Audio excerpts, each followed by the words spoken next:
நாடோடி மன்னன் ஒரு படங்க புரட்சி தலைவர் எடுத்தார். அந்த படத்துக்கு பாட்டு எழுதினது பட்டுக்கோட்டை கல்யாண சுந்தரம் அவர்கள். மாட்டு வண்டி செல்லாத இடத்திலே கூட பட்டுக்கோட்டையினுடைய பாட்டு வண்டி சென்றது. பாட்டு பூரா பட்டுக்கோட்டையார் எழுதினாரு. படத்துக்கு கதை வசனம் யார் தெரியுமா? கவியரசு கண்ணதாசன் அவர்கள். புரட்சி தலைவர் கண்ணதாசனை கூப்பிட்டு சொன்னாரு, அப்பா என் சொத்து சுகம் எல்லாத்தையும் வித்து இந்த படம் எடுக்கேன். இந்த படம் தமிழ்நாட்டுல ஓஹோன்னு ஓடிட்டுனா நான் தான் மன்னன், ஆனா ஓடலன்னா நான் தான்ப்பா நாடோடி. நான் நாடோடி ஆகிறதும் மன்னன் ஆகிறதும் உன் கையில தான் இருக்கு. நீ பெரிய கவிஞன். ஏன்னா புரட்சி தலைவர் கண்ணதாசனை கடவுளேன்னு அழைப்பார். ஏன்னா ஒரு படைப்பவரா கண்ணதாசன் ஒரு பெரிய லேக்கமர். ஒரு சொன்னாரு, சரியா டைமுக்கு நாளைக்கு 9 மணிக்கு வந்துடணும், கவலையே படாதீங்க, 8:50 இருப்பேன். பட்டுக்கோட்டையார் 8 மணிக்கு வந்துட்டாரு, புரட்சி தலைவர் 8 மணிக்கு வந்துட்டாரு. இவர் ஆள காணோம். மணி 9 ஆகுது, 10 ஆகுது, 11 ஆகுது, 12 வரைக்கும் வரல. கார்ல இருந்து இறங்கி வரார். கொஞ்சம் மன்னிச்சுக்கிடணும், கொஞ்சம் லேட் ஆயிட்டு. இந்த லேட்டா வந்து சொல்ற வார்த்தை தான், கொஞ்சம் லேட் ஆயிட்டு. உடனே சரி பரவாயில்ல, தெரிஞ்ச விஷயம் தானே, நீங்க வர்றதுக்குள்ள ஏன் இந்த டைம் வேஸ்ட் பண்ணணும்னு ஒரு சிச்சுவேஷனை சொல்லி பட்டுக்கோட்டையார் ஒரு பாட்டு எழுத சொல்லியிருக்கேன்.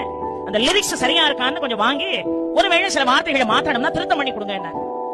வாங்கி கண்ணதாசன் படிச்சு பார்த்துட்டு பேப்பரை மடக்கி வச்சுட்டு புரட்சி தலைவர் சொன்னாரு, லேட்டா வந்தேன்னு ஒரு 4 அரை அந்த கன்னத்துல அரைஞ்சிருக்கலாம். இப்படி பட்டுக்கோட்டையார் வரிகளை கொடுத்து என்ன அவமானப்படுத்திக்க வேண்டாம். ஏன் தெரியுமா? உள்ள இருந்த பாட்டு என்ன தெரியுமா?